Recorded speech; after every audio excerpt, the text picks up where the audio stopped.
سب سے پہلے آپ اس ویڈیو کو دیکھیں، اس کے بعد بات کرتے ہیں کہ یہ شخص ویڈیو کے اندر کیا بول رہا ہے۔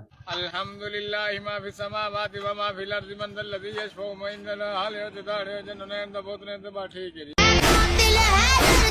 اب یہ شخص قرآن کی آیت کا مذاق اڑا رہا ہے، لوگوں کو ہنسانے کے لیے، انٹرٹینمنٹ کے لیے یہ قرآن کی آیت کا مذاق اڑا رہا ہے، اور اس کے ساتھ بیٹھنے والے نادان وہ بھی ہنس رہے ہیں۔ یہ افسوس کہ ہم مسلمان ہو کر اس کتاب کا مذاق اڑاتے ہیں کہ جو کتاب ہمیں گمراہی سے نکال کر ہدایت کی طرف لے آتی، جس کو تھامنے سے انسان کو کامیابی ملتی ہے۔ گھر کے اندر پریشانی آ جائے، اس کو پڑھنے سے پریشانی دور ہو جاتی ہے۔ بیماری آ جائے، اس کو پڑھنے سے بیماری چلی جاتی ہے، جس کی وجہ سے اللہ رزق کے اندر اضافہ کر دیتا ہے۔ وہ اتنی لاریب بے عیب کتاب جس کے اندر کوئی عیب نہیں ہے، رب اس کی پاکی کو خود بیان کر رہا ہے، لیکن یہ بدبخت اس کتاب کا مذاق اڑا رہا ہے۔ اور یہ مذاق کفار قرآن مجید کا اڑاتے تھے، لیکن یہ مسلمان اس قدر جہل، ان کے پاس اتنا علم نہیں کہ یہ قرآن کتنی عظیم کتاب ہے، یہ تو دلوں کو سنوار دیتی ہے، لیکن یہ دیکھیے کہ یہ قرآن کا مذاق اڑا کر اپنا ایمان برباد کر رہے ہیں۔